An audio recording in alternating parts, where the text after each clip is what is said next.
Hello everyone. So మనం AP 10th class mathematics చూసుకున్నట్లయితే so మనం కొత్త ప్రోగ్రామ్ని స్టార్ట్ చేద్దాం. అదే maths marathon. So maths marathon అంటే ఏంటి అంటే ఏవైతే మనకి ఎగ్జామ్ పాయింట్ ఆఫ్ వ్యూలో ఇంపార్టెంట్ అయినటువంటి 8 marks questions, 4 marks questions, 2 marks questions, 1 marks questions ఏవైతే ఉంటాయో సో ఈ క్వశ్చన్స్ని బాగా మనం ఏం చేస్తామంటే డీటెయిల్డ్గా నేర్చుకుంటాము అండ్ ప్రాక్టీస్ చేస్తాం. అండ్ సమ్ పర్టికులర్ క్వశ్చన్స్ని మాత్రం మనం ప్రాక్టీస్ చేస్తాం అనమాట. సో దీనివల్ల ఏంటంటే మన ఎగ్జామ్ పాయింట్ ఆఫ్ వ్యూలో దాదాపుగా ఒక 100 తెచ్చుకోవడానికి అవకాశం ఉండేలాగా ట్రైన్ చేస్తాం. ఓకేనా? సో దాని తర్వాత ఇది లెవెల్ 1 కంప్లీట్ అయిన తర్వాత మనం ఏం చేస్తామంటే నెక్స్ట్ ఇంపార్టెంట్ క్వశ్చన్స్ ఏవైతే ఉన్నాయో నెక్స్ట్ లీస్ట్ ఇంపార్టెంట్ క్వశ్చన్స్ ఏవైతే ఉన్నాయో వాటిని మనం ట్రైన్ చేస్తాం. సో ఇలా మనం నేర్చుకోవడం వల్ల మనకి ఏమవుతుందంటే సో మ్యాక్సిమం 100 రావడానికి నీట్గా ఛాన్స్ ఉంటుంది అనమాట. సో కొంచెం ప్రజెన్స్ ఆఫ్ మైండ్ అలాగే నీట్ ప్రజెంటేషన్ చేయడం వల్ల ఏమవుతుందంటే మనకి మ్యాక్సిమం స్కోర్ అనేది వస్తుంది. ఓకేనా? సో ఇందులో మనం చూసుకున్నట్లయితే ముఖ్యంగా 8 మార్క్స్ క్వశ్చన్స్ని ఫస్ట్ మనం ఇంపార్టెంట్గా చూసుకొని చేద్దాము. సో దాని తర్వాత నెక్స్ట్ 4 మార్క్స్, తర్వాత 2 మార్క్స్, తర్వాత 1 మార్క్. సో ఈ విధంగా డిసెండింగ్ ఆర్డర్లో మనం చేద్దాం అనమాట. ఓకేనా? సో ఇప్పుడు ఈ క్లాస్లో ఇదేంటి అంటే కేవలం ఇంట్రడక్షన్ మాత్రమే. నెక్స్ట్ క్లాస్ నుంచి మీకు క్లాస్ నుంచి స్టార్ట్ అవుతుంది. సో ముఖ్యంగా మనం మ్యాథ్స్ కనుక చూసుకున్నట్లయితే ఇప్పుడు నేను ఈ మ్యాథ్స్ మ్యారథాన్ ఉన్న దాంట్లో ఏం స్టార్ట్ చేస్తాను అంటే 8 మార్క్స్ క్వశ్చన్స్ స్టార్ట్ చేస్తాను.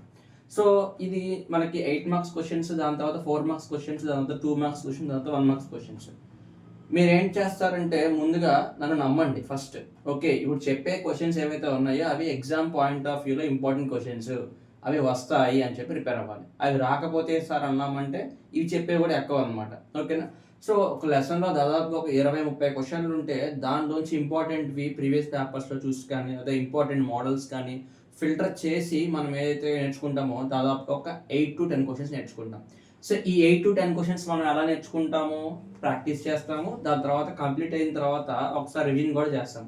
సో వన్స్ అయిన తర్వాత మనం ఈ పాయింట్ ఆఫ్ వ్యూలో ఏంటంటే పలానా టాపిక్లోంచి, పలానా లెసన్లోంచి లేదా పలానా చాప్టర్లోంచి నాకు ఏ క్వశ్చన్ ఇచ్చినా నేను చేయగలను అనే ఒక కాన్ఫిడెన్స్ మనకి రావాలి. ఓకేనా? సో ఈ విధంగా మనం పేపర్ ఎప్పుడైతే ఫైనల్ ఎగ్జామ్ హాల్లోకి మనకి 15 minutes కంటే ముందే పేపర్ ఇస్తారనమాట. అంటే 15 minutes బిఫోర్ పేపర్ ఇస్తారు, క్వశ్చన్ పేపర్. సో ఆ క్వశ్చన్ పేపర్ మనం చదువుతున్నప్పుడు వెంటనే మనకి ఐడియా రావాలి. ఓకే, 8 మార్క్స్ క్వశ్చన్స్ నేను ప్రిపేర్ అయినవి ఉన్నాయా లేవా? ఓకే, అన్నీ నీకు ప్రిపేర్ అయినవి ఉన్నాయి. నెక్స్ట్ 4 మార్క్స్ నేను ప్రిపేర్ అయినవి ఉన్నాయా లేవా? అలాగా 2 మార్క్స్, తర్వాత 1 మార్క్. ఓకే, అన్నీ ఉన్నాయి. ఓకేనా? సో మ్యాక్సిమం జంబుల్ అయితే లేదా ఏమన్నా ఇబ్బంది పడేటైతే 2 మార్క్స్ 1 మార్క్స్లో పడే అవకాశం ఉంటుంది. కానీ 8 మార్క్స్ 4 మార్క్స్ దాంట్లో మనం దాదాపుగా నేర్చుకున్న క్వశ్చన్స్ రావడానికి ఎక్కువ అవకాశం ఉంది. ఓకేనా? సో కాబట్టి ఫుల్ ప్లెడ్జెడ్గా ఇప్పుడు చెప్పే క్వశ్చన్స్ ఏవైతే ఉన్నాయో లేదా ఈ మ్యాథ్స్ మ్యారథాన్ సెషన్ మొత్తం కంప్లీట్ అయ్యేటప్పటికి ఏవైతే క్వశ్చన్స్ మనం నేర్చుకుంటామో అవన్నీ కూడా ఎగ్జామ్ పాయింట్ ఆఫ్ వ్యూలో మనకి చాలా చాలా ఇంపార్టెంట్ అని, అవి ఎగ్జామ్లో వస్తాయి అని చెప్పి మనం ఏం చేయాలంటే నేర్చుకోవాలన్నమాట ప్రతిదీ. ఓకేనా? తర్వాత ఇది డే బై డే సెషన్ ఉంటుంది. అంటే ఇవాళ కొన్ని టాపిక్స్ కొన్ని సమ్స్ నేర్చుకుంటాం. ఆ తర్వాత నెక్స్ట్ డే క్యుములేట్ అవుతుంది అనమాట.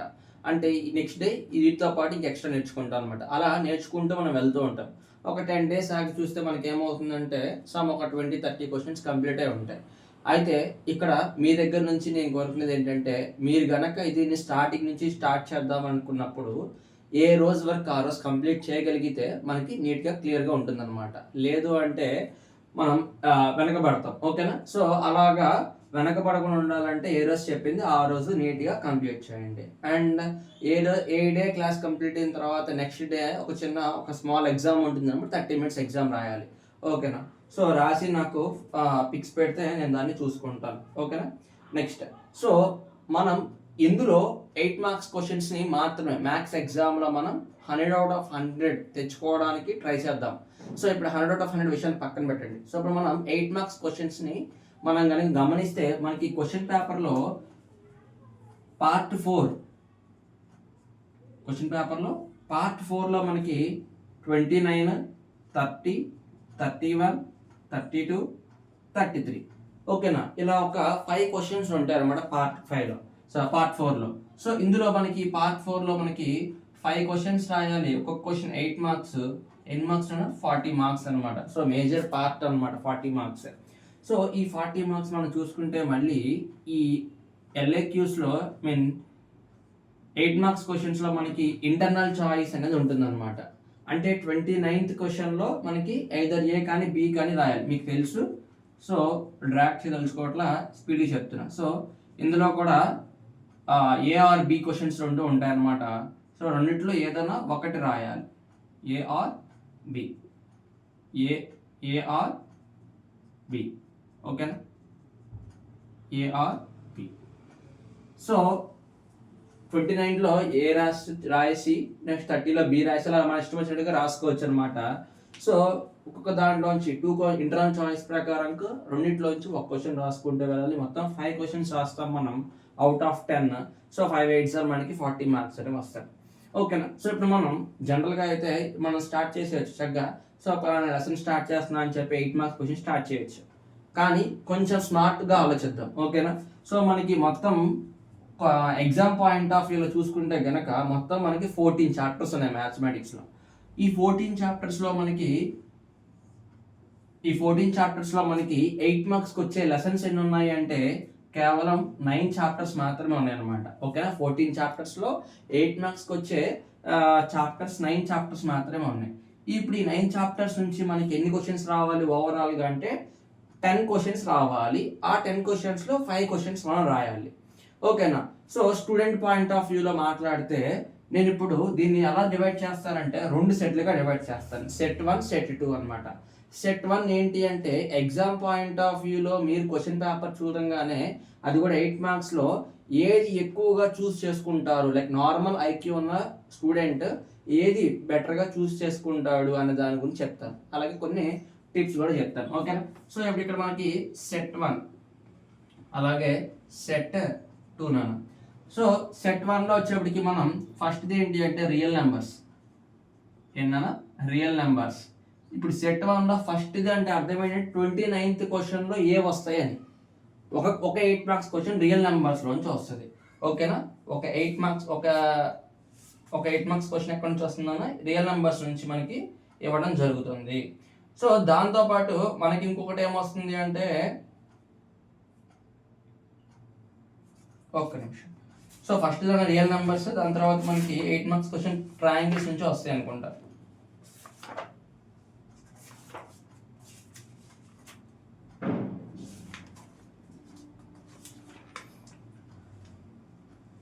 Okay, first one real numbers. రెండోది క్వశ్చన్ బీబిట్ ఎందులో నుంచి రావచ్చు అంటే ట్రయాంగిల్స్ నుంచి రావచ్చు అనమాట. ఎందులో నుంచి రావచ్చు, ట్రయాంగిల్స్ నుంచి రావచ్చు. So most of the time student ఏం చేస్తాడంటే ట్రయాంగిల్స్ని ఒమిట్ చేసేసి రియల్ నెంబర్స్లోకి వెళ్తాడు. ఎందుకంటే ట్రయాంగిల్స్లో మనకి థియరమ్స్ ఉంటాయి అనమాట. సో అందువల్ల రియల్ నెంబర్స్కి వెళ్తాడు. And more over real numbers చాలా ఈజీ, ఓకేనా. సో మనం ఈజీగా మార్క్స్ గెయిన్ చేయొచ్చు అనమాట, ఓకేనా. నెక్స్ట్ తర్వాత సెట్ 1లో సెకండ్ది అంటే 30లో ఫస్ట్ క్వశ్చన్ అనమాట. సో మన 30th దాంట్లో ఫస్ట్ క్వశ్చన్ చూసుకుంటే కనుక కోఆర్డినేట్ జామెట్రీ నుంచి వస్తుంది అనమాట. ఏంటిది, నిరూపక జామితి అంటాం. So coordinate geometry. So coordinate geometry. అలాగే సెట్ 2లో మనకి సెకండ్ క్వశ్చన్ ఎక్కడి నుంచి రావచ్చు అంటే దాదాపుగా మనకి ప్రాబబిలిటీ నుంచి ఇచ్చే అవకాశం ఉంటుంది నాన్న. ఏది లేదు నాన్న. ఓకే, 30లో బి బిట్ ఏమొస్తుంది, okay, areas of a circle, area relating to circle నుంచి వస్తుంది అనమాట. Area relating to circle. So దీని నుంచి వచ్చే అవకాశం ఉంటుంది. తర్వాత మనం నెక్స్ట్ సెట్ 1లో థర్డ్ది అంటే 31st క్వశ్చన్లో ఏ బిట్ ఎందులోంచి వస్తుంది అంటే మనకి ప్రాబబిలిటీ, సంభావ్యత, ఓకేనా. ప్రాబబిలిటీ నుంచి వచ్చే అవకాశం ఉంటుంది. అలాగే ఇందులోంచి కూడా సెట్ 2లో మనకి ఎక్కడి నుంచి వస్తుందన్నా సర్ఫేస్ ఏరియాస్ అండ్ వాల్యూమ్సా ఏంటిది, అవును, అప్లికేషన్స్ ఆఫ్ ట్రిగ్నామెట్రీ నుంచి వస్తుంది. అప్లికేషన్స్ ఆఫ్ ట్రిగ్నామెట్రీ, ఓకేనా. Applications of trigonometry. నెక్స్ట్ నా సెట్ నెంబర్ 4 చూసుకుంటే మనకి అంటే ఇది 32లో ఏ మనకి దాదాపుగా మనకి స్టాటిస్టిక్స్ నుంచి వస్తుంది. అలాగే ఇందులో దానికి ఆపోజిట్ క్వశ్చన్ ఇంటర్నల్ చాయిస్ కలిగిన క్వశ్చన్ ఎందు నుంచి వస్తుందంటే మనకి దాదాపుగా అర్థమెటిక్ ప్రోగ్రెషన్స్ నుంచి వచ్చే అవకాశం ఉంది అనమాట. ఓకేనా?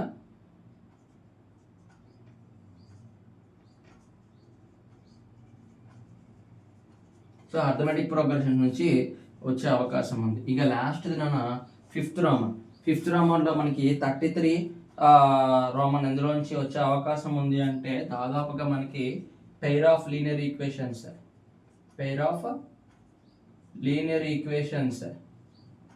నుంచే 2 క్వశ్చన్స్ వచ్చే అవకాశం ఉందన్నమాట. ఓకేనా? లాస్ట్ది పెయిర్ ఆఫ్ లీనియర్ ఈక్వేషన్స్ నుంచే 2 క్వశ్చన్స్ వచ్చే అవకాశం ఉంది. సో ఇది ప్రీవియస్ పేపర్స్ చూసుకుంటే కనుక మనం సెట్ చేసుకోవాల్సినటువంటి స్టాండర్డ్స్ అనమాట. సో యాజ్ ఏ స్టూడెంట్గా ఆలోచిస్తే సెట్ 1 అంటే ఫస్ట్ 29th క్వశ్చన్లో రియల్ నెంబర్స్ రాస్తాడు, ఆ తర్వాత కోఆర్డినేట్ జామెట్రీ రాస్తాడు, ఆ తర్వాత దాదాపుగా చూసుకుంటే ప్రాబబిలిటీ రాసే అవకాశం ఉంటుంది. ఓకేనా? ప్రాబబిలిటీ రాస్తాడు, లేదా కొంచెం చదివే వాళ్ళైతే అప్లికేషన్ ఆఫ్ ట్రిగ్నోమెట్రీ రాసే అవకాశం ఉంటుంది. ఆ తర్వాత స్టాటిస్టిక్స్ అటెంప్ట్ చేయొచ్చు, లేదా అర్థమెటిక్ ప్రోగ్రెషన్స్ అటెంప్ట్ చేయొచ్చు.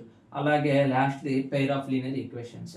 ఓకేనా? ఇందులో పెయిర్ ఆఫ్ లీనియర్ ఈక్వేషన్స్లో ఇదేమో సింపుల్గా వాడు ఇచ్చేస్తాడు, ఇదేమిటో మనకి ఒక వర్డ్ ప్రాబ్లం టైప్లో ఇస్తాడు, దాన్ని మనం డీకోడ్ చేసుకొని రాసుకోవాలి.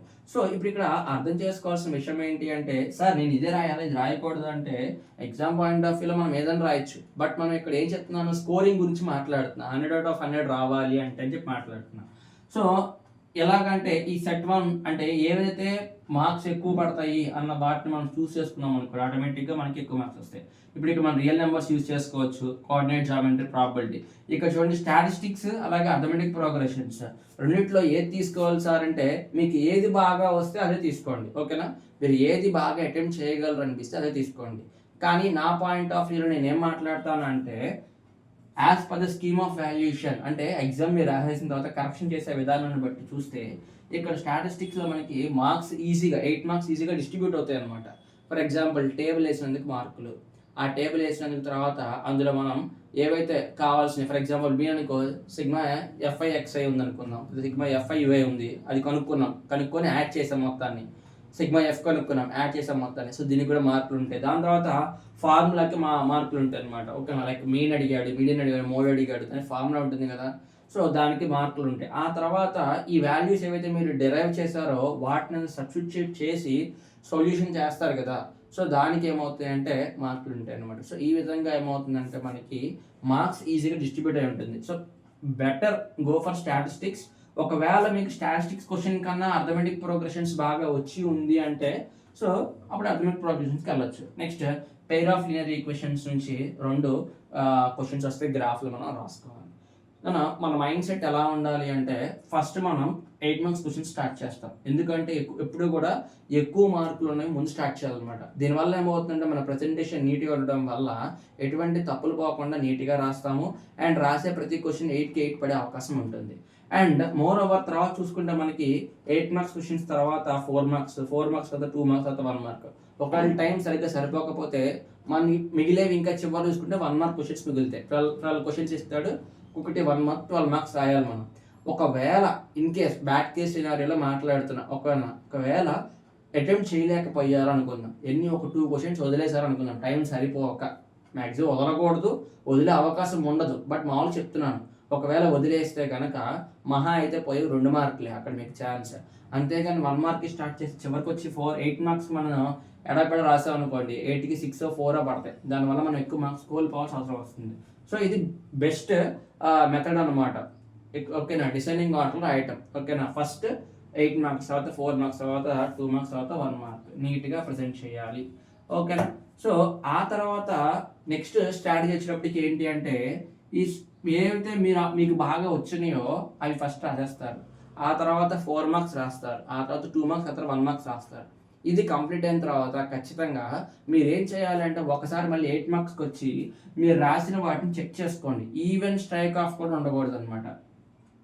ఫర్ ఎగ్జాంపుల్ నేను రియల్ నెంబర్స్ బాగా రాశాను, కోఆర్డినేట్ జామెట్రీ రాశాను, ప్రాబబిలిటీ రాశాను, స్టాటిస్టిక్స్లో సబ్స్టిట్యూట్ చేస్తున్నప్పుడు ఎక్కడో మిస్టేక్ వచ్చింది నాకు, అంటే లైక్ స్ట్రైక్ ఆఫ్ చేశాను అంతే, సమ్ రైటే బట్ స్ట్రైక్ ఆఫ్ చేశాను అనమాట.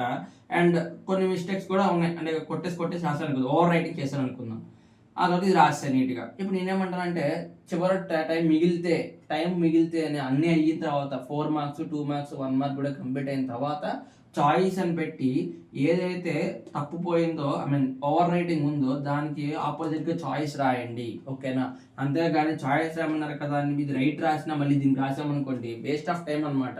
చెక్ చేసుకోవాలి, ఎవాల్యుయేట్ చేసుకోవాలి, ఉన్న వాటిలో ఏది 8కి 8 పడకుండా ఉండే అవకాశం ఉంది. అంటే నేను ఏమైనా మిస్టేక్ చేసాను లేదా ఏం చేశాను కదా, ఓవర్ రైటింగ్ చేశానా, ఓకే ఇది కొట్టేశాను, ఓకే దీని బదులుగా ఇది కూడా రాద్దాం, చాయిస్ కింద రాద్దాం. ఒకవేళ పేపర్ కరెక్షన్ చేస్తున్నప్పుడు స్టాటిస్టిక్స్ కనుక 7 మార్క్స్ పడ్డాయి అనుకుందాం, ఓకేనా. మీరు చేసిన మిస్టేక్స్ని రౌండ్ చేసి 1 మార్క్ తీసి అడుగుని 7 మార్క్స్ పడ్డాయి అనుకుందాం. దీనివల్ల మనం 99 వచ్చే అవకాశం ఉంది. ఆ 99 రాకుండా మనం ఏం చేసాము, చాయిస్లో మళ్ళీ అర్థమెటిక్ ప్రోగ్రెషన్ సమ్ చేసాం అనమాట. సో ఇక్కడ మనకి ఏమవుతుందంటే వాడికి మనం అవకాశం ఇవ్వట్లేదు, ఓకేనా. సో ఈ విధంగా మనం చేయొచ్చు అనమాట. సో ఇది 8 మార్క్స్ సంబంధించినటువంటి డీటెయిల్డ్ ఎక్స్ప్లెనేషన్ అన్న.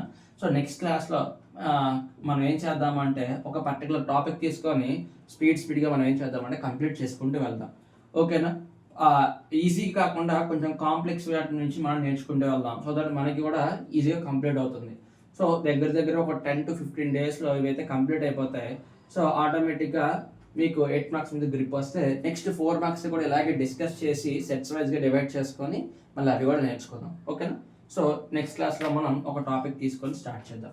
సో చాలా బ్యాలెన్స్డ్గా మనం ఏదైతే కన్సిస్టెన్సీని మెయింటైన్ చేస్తూ ప్రతిరోజు కింద చదివితే ఆటోమేటిక్గా మనకి ఏమవుతుందంటే చాలా ఈజీగా వెళ్ళిపోతుంది అనమాట ఈ మ్యాథ్స్ మ్యారథాన్ అనేది. లేకపోతే మనం ఏమవుతుంది, డ్రాగ్ అయిపోతాం, వెనకబడిపోతాం అనమాట. అంటే ఆల్రెడీ మొన్న 2 days నేను క్లాస్ విన్నాను కానీ ఇది వినలేకపోయాను లేదా ప్రాక్టీస్ చేయలేకపోయాను అని వెనకబడ్డారు అనుకోండి, ఇక వేస్ట్ అనమాట చేసినా కూడా. సో అందుకనే ఏ డేది ఆ డే ఎంత వీలైతే అంతవరకు అప్డేట్గా ఉండడానికి ట్రై చేయండి. మహా అయితే అరగంట ఉంటుంది లేదా 40 minutes ఉంటుంది క్లాస్.